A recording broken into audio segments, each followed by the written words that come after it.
Well, we don't get up till late because we're retired. 9 o'clock I heard a knock on the door. It was a chap from next door. He was out watering his tomato plants and he said, "You want the good news or the bad news?" I said, the good news is you got a swimming pool? yeah, and he come out and got a hole in the ground, you know.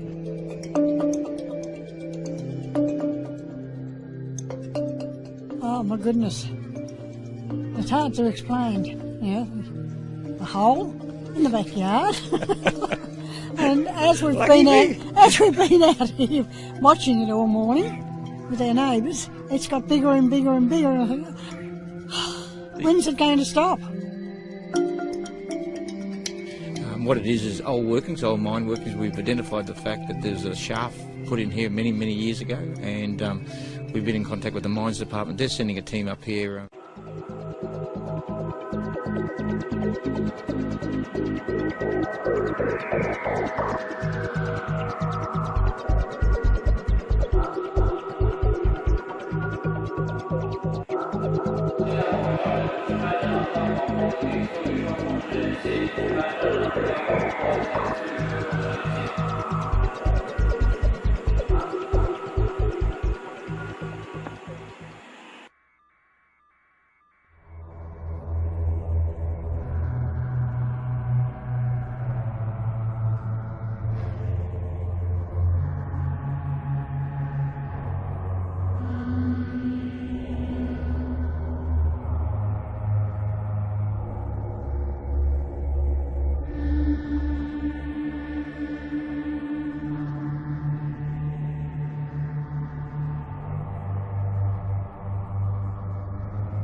Summer, and there can't actually be snow somewhere in the United States. Can there? Yes, there can. Mauna Kea Observatory, that's over in Hawaii, of course, and as if it's not crazy enough that we have snow somewhere in the United States, how about the fact that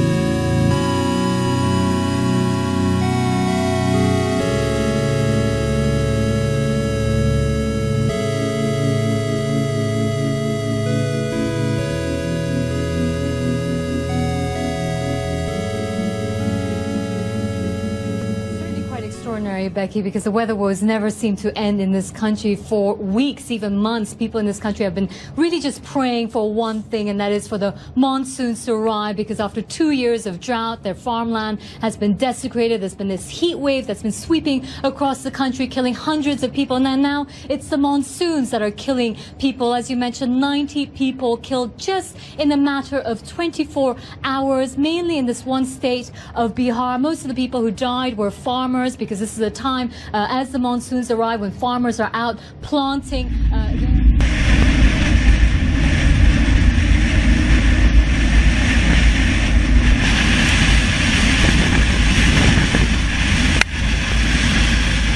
Don't think you'll be disappointed with this. Not a spot on lens, not a spider. There's no legs with this. And they're on 4 cameras at the same time. And now we can see that it stayed in there for 1 hour and then it bounces back. Again, it is in a orbit around Nibiru that looks appear to be coming and going. So it's going above and below the horizon as this thing is coming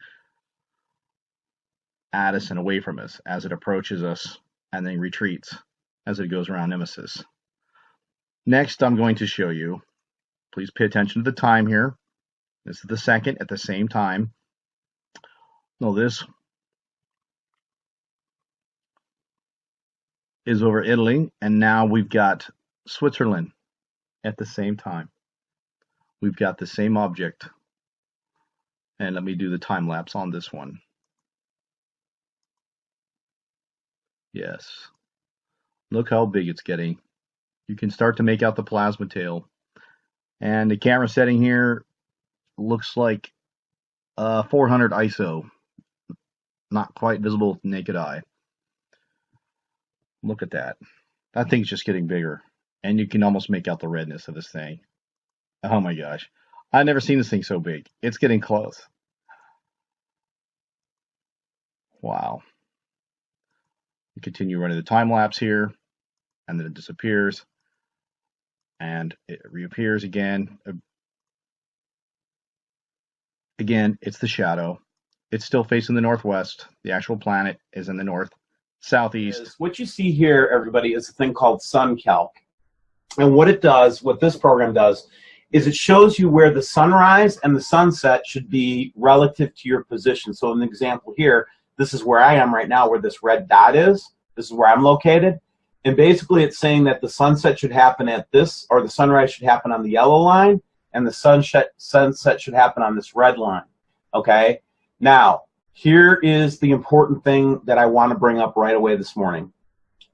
The North Star, first of all, was off by 3 to 5 degrees, as confirmed by about 30 subscribers over the weekend. So anybody that knows where the North Star should be based on fixed points on the ground, like me, my story was I go out and I've been checking the North Star's position for 3 years. It has not changed for 3 years, okay? It stays in the same place winter, spring, summer, and fall. It's always in the same place, okay? The way you can find the North Star is you take the two ends of the Big Dipper and draw a line. So our position, fixed position relative to the North Star right now is off by 3 to 5 degrees to the west, Wayne. Or to the east. To the east. Yes. In my observation, and I have a solid one, and then I've gotten confirmation from several different people. So what does this mean? Why is Steve so freaked out about the North Star?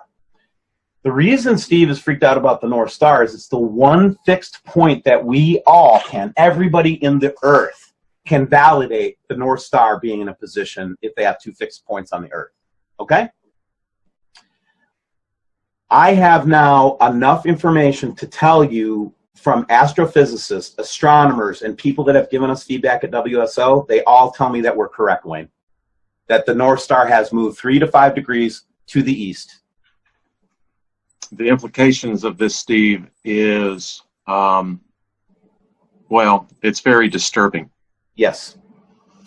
The second point I wanted to bring up, and that's what the SunCalc thing is for, is to say that you see that red line, Wayne, that points off at about rough, this is a rough 45 or just off 45 degree angle here. See that? I see it, Steve. From sunrise to sunset. So it is normal for us to see the sun setting in the northwest, and it's normal for us to see it rising in the northeast. First of all, that's not unusual for this time of year, you guys, okay?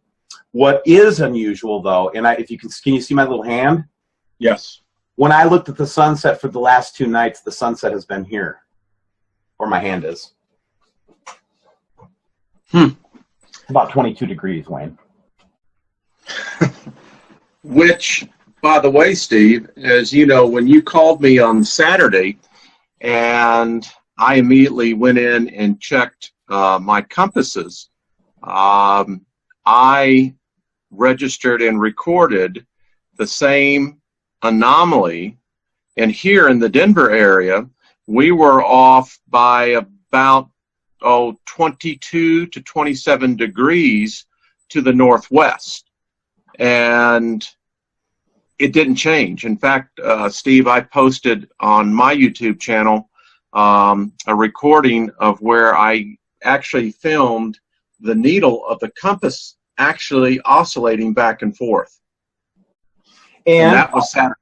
Yeah, and by the way, and I won't bore everybody with the data, because it is pretty boring data, but that has been confirmed by several as well that after we talked on Saturday, I reached out to a couple of the other subscribers, and they all confirmed that they were also having the same magnetic anomaly.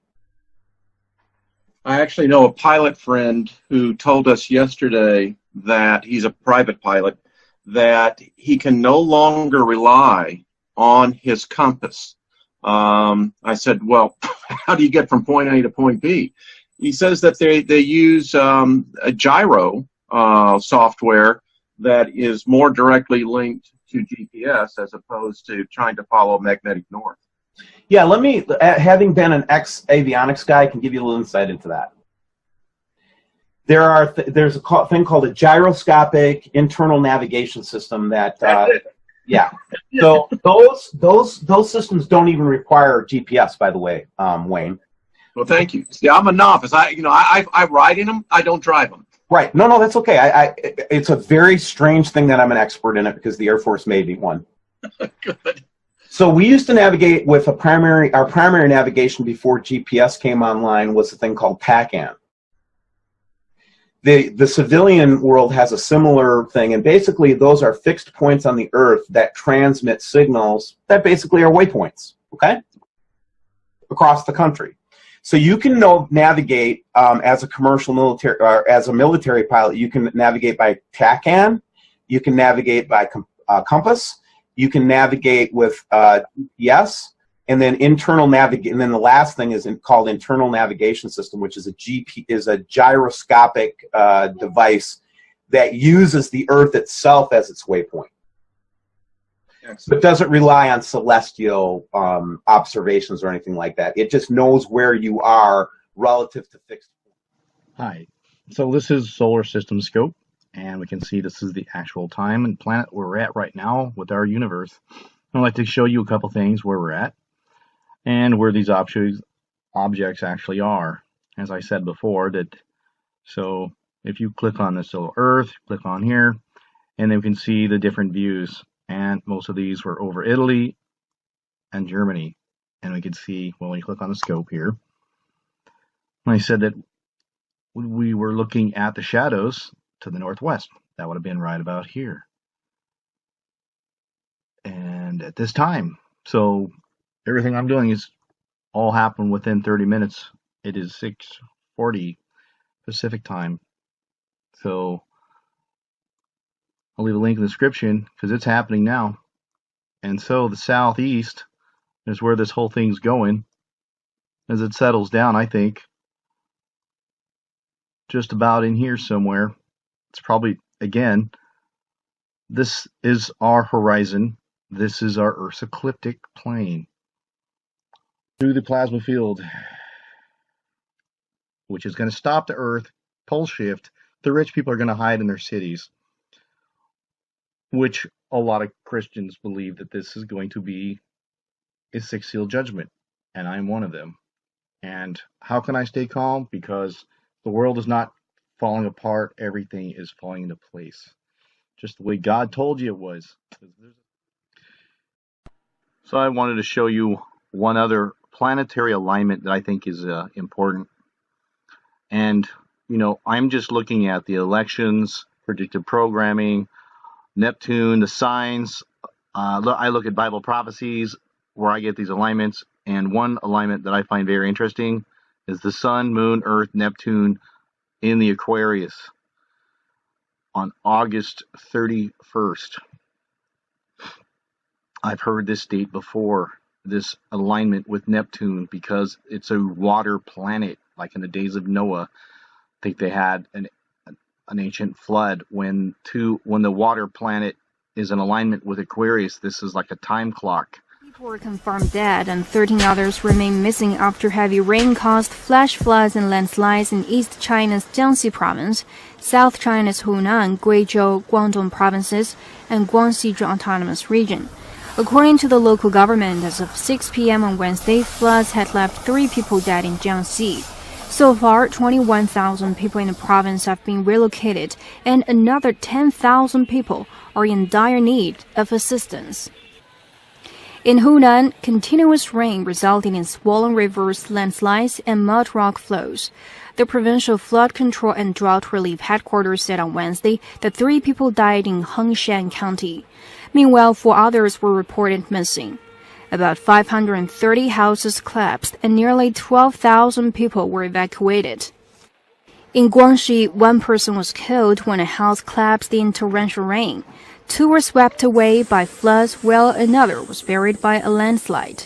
The rain and ensuing disasters also destroyed over 700 houses, ruined more than 20,000 hectares of crops, and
We begin in Ethiopia, where the death toll from a landslide at a rubbish dump in the capital has risen to more than 60, and there are fears it may still go up. Rescue officials are still searching for dozens of bodies trapped under the kosher landfill. CGTN's Girum Chala has this update from Addis Ababa. Dozens of makeshift homes are buried under the mountain of garbage behind me. People have been dumping their rubbish here for decades. It's believed around 150 people were here when the landslide took place on Saturday night. Dozens of people are buried under tons of waste, as you can see behind me there. People had been making a living by picking through the rubbish dump for useful items. Some had even made permanent homes for themselves around here. It's believed children are among the dead. Search and rescue operations continue here, but rescue workers face a tough task. Bulldozers have to carefully remove the rubbish over there. The heavy machinery could cause further slides as well. For now, they operate in the hope of finding survivors. Tornado is touching down in southwest Florida. This happened overnight, and this was the scene in Punta Gorda, where an EF1 tornado touched down on Aspen Road East. The storm going through one family's yard, destroying their barn, sending chunks of metal flying, even cutting their horses loose. A lot of memories of this barn. Had it ever since I was 13. Now it's gone. Went out with him, and the other horses were loose, running around, and it's very dark. Well, the storm also flipping the family's truck over on its head. All the family's animals are expected to be okay, though one duck was lost. The family says they're working to clean up the mess and rebuild.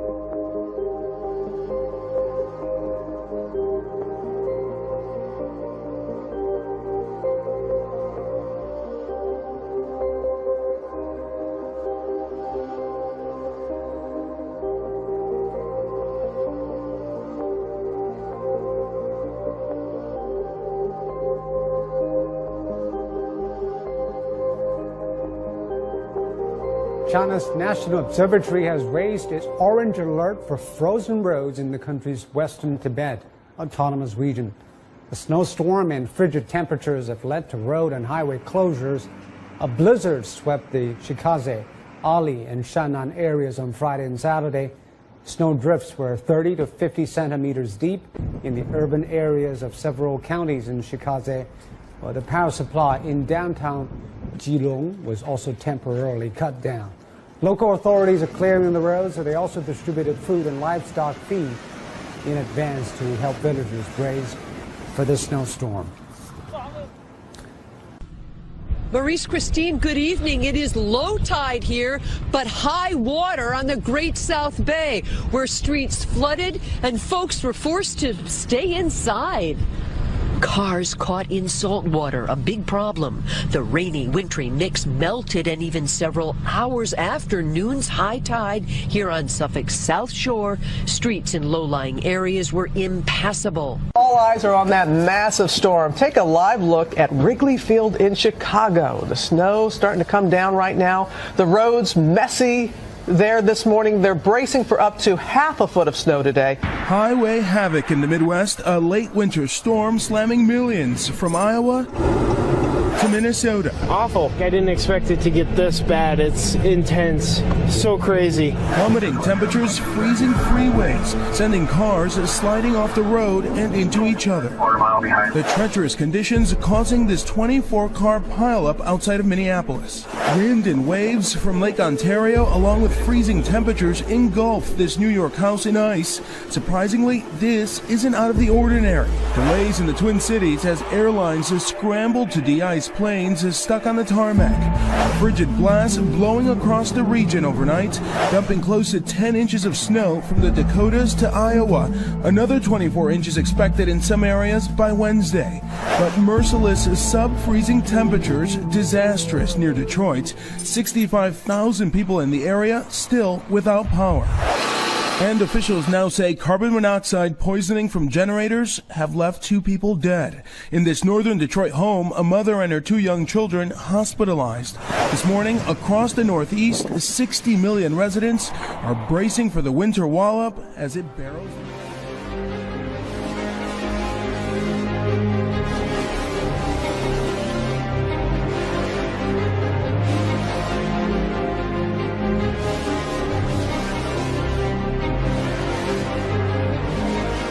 Now to Peru and those tragic mudslides, the death toll rising there following intense rains that have left thousands homeless, but some heroic rescues giving many hope.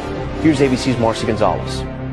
In the fast-moving, muddy water and piles of dangerous debris, a woman almost washed away. As she tries to free herself, her hair seemingly gets stuck before she finally pulls herself to safety. One of many lives narrowly spared from Peru's raging flooding and mudslides that officials say have killed more than 70 people so far this year and left more than 70,000 people homeless.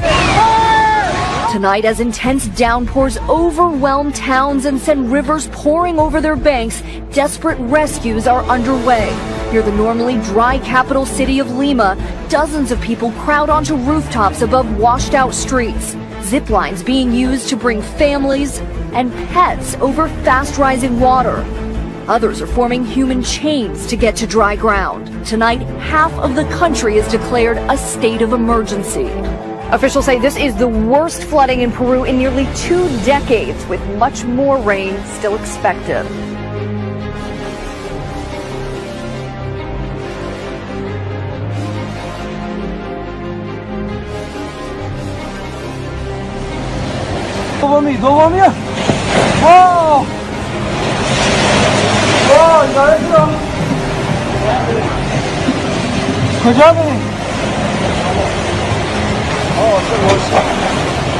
آمبولانس بود ماشینه.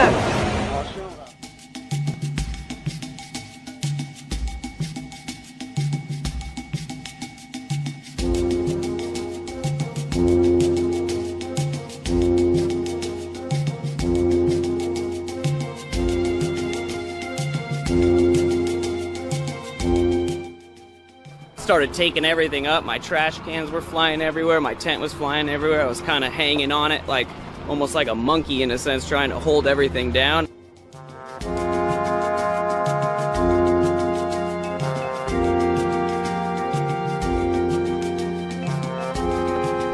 There is one video taken by Louisiana resident Danny Garceau on April the 1st. The video has garnered a great deal of attention. I would say that this is one of the most convincing captures of the star system that I have analyzed over the years. The brown dwarf in a very rare appearance as it orbits our sun in retrograde fashion.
And there was also a series of images taken on March 16th and 17th, which are equally incredible, showing the presence of a celestial body.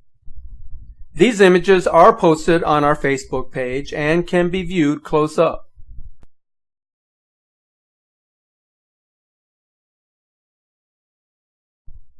And be sure to follow our page for daily updates on the Planet X Nibiru system. Leave a comment or a message, and as a source to share your images and videos. 4th, Tuesday, 9 o'clock Mountain Time, 2017. What we're looking at is the Gulf of Mexico rainbow loop is what they call this. And you can still see a persistent disturbance down here in the Florida Panhandle. It's slowly moved across Louisiana, southern Mississippi, Alabama, and it's been hitting Florida and Georgia the past couple of days. And it was so intense in Georgia yesterday that they've gone ahead and declared ahead of tomorrow's storms, because it's predicted to cause a lot of damage and destruction in southwestern Georgia tomorrow, that they've declared a state of emergency right here in Albany, or actually south of Albany, in Dougherty County. A full-blown state of emergency in Dougherty County ahead of the severe weather, and it hasn't even happened yet.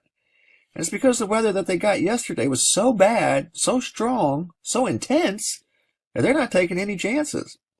Here's what the local news had to say about it right here. And you can see the maps of what they're predicting for tomorrow. They are in a moderate to high tornado path right through here, and Albany's right in the middle of it. Check it out. Here's what they've got to say.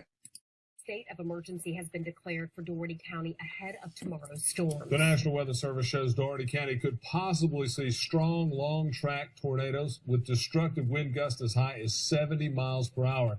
Now, these weather events could happen throughout the day tomorrow. And we want to tell you more on the details on what exactly a disaster declaration means. Number one, the county emergency operations plans will be activated. Number two, the emergency operations ordinances that Dougherty County commissioners adopted will be operative. It's getting just off the charts. Everywhere you look around the globe, there's some sort of wild weather going on. If it's not giant hail, it's strong winds, straight line winds, dust storms, tornadoes, floods, landslides, mudslides. It just goes on and on and on, and it doesn't stop. It only seems to intensify. So there's already a state of emergency in place in Dougherty County, which is south of Albany, Georgia, right here, for tomorrow, and the storms haven't even hit yet, but they're brewing. And they know it. And based off of what it did yesterday, they're not taking any chances. Another sign that this is in play. Record snow, blizzards. Newfoundland, eastern Canada, getting over 120 centimeters of snow. And for those of you in the U.S., 2.5 centimeters equals 1 inch. A couple images for you here. Snow up to the rooftops of homes. Now in Canada, when it's reported in the news as an unbelievable amount of snow, and this is in Gander, which also had record snows 2 years ago. Seems to be a trend in that area. Here's the actual depth of some of the snow on top of the cars. And all of you hearing about the melting sea ice, oh, it's going to melt in and we'll use all the Northwest Passage, and it's definitely disappearing, the sea ice, or so you've been told. Atlantic Ferry, stuck in sea ice off Cape Breton. This off the IceAgeNow.info newsfeed. Nova Scotia Ferry, stuck. They're not really sure when they can get it out. They're sending an icebreaker right now to try to escort it out of this slush pack ice. Image here for you of the escort ship trying to break it free right now and cut a channel through there. Cape Breton here on the map for you, far eastern Maritimes. Bit north of Halifax, Nova Scotia. Satellite image for you here. If truly all the sea ice was melting, you think further south latitudes would be the first place that it would disappear, not in the Arctic Circle, which they keep claiming. How can there be so much sea ice this far south if all the ice is disappearing in the north? How can there still be ice further south? This is just simple, commonsensical stuff.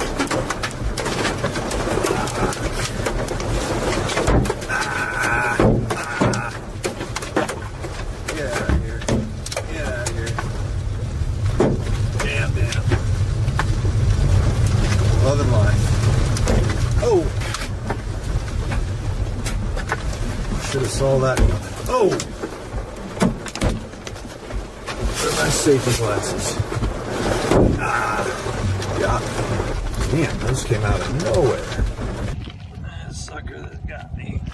Big Daddy.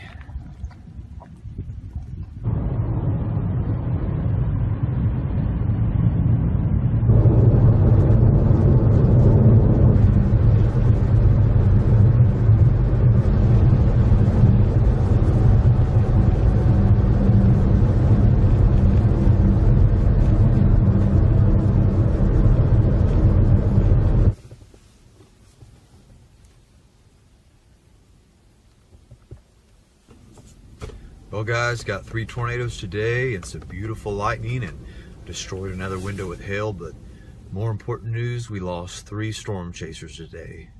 Kelly Williamson, Randy, the storm wranglers, were in an accident with another storm chaser named Corbin from Arizona, I believe. I didn't know him, but Kelly and I were friends, and we used to hang out and underneath the storms and talk about everything except the storms. I remember being in New Mexico with him last year, and we were looking for arrowheads and didn't find any, but we talked about getting barbecue and beer all the times, but we kept missing each other. Just last 2 days ago in Oklahoma, he and I got to hang out for a good 20-30 minutes before getting all the funnel clouds, and he was a hard worker, and he was a good storm chaser. He was just a good old boy, down-to-earth guy, and that's what made the Storm Wranglers TV show so good, and I'll miss him. And my deepest condolences go out to the families of all of them. Yeah, so I don't know what else to say, but rest in peace, guys.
Summer, and there can't actually be snow somewhere in the United States. Can there? Yes, there can. Mauna Kea Observatory, that's over in Hawaii, of course, and as if it's not crazy enough that we have snow somewhere in the United States, how about the fact that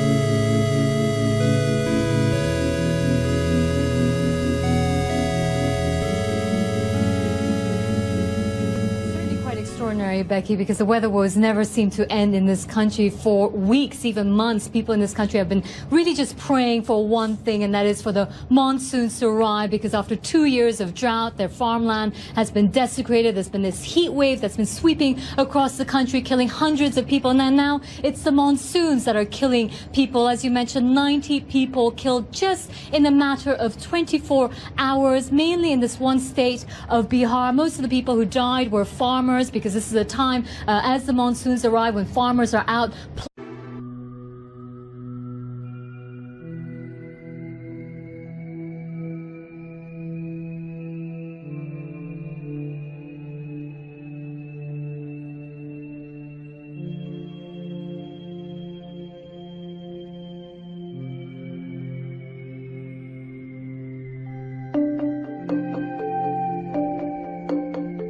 Well, we don't get up till late because we're retired. 9 o'clock I heard a knock on the door. It was a chap from next door. He was out watering his tomato plants and he said, "Do you want the good news or the bad news?" I said, "The good news is you got a swimming pool?" "Yeah," and he come out and got a hole in the ground, you know.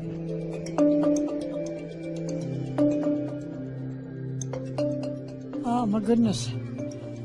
It's hard to explain, you know. A hole in the backyard. And as we've been out here watching it all morning with our neighbours, it's got bigger and bigger and bigger. And I think, when's it going to stop? What it is old workings, old mine workings. We've identified the fact that there's a shaft put in here many, many years ago, and we've been in contact with the mines department. They're sending a team up here.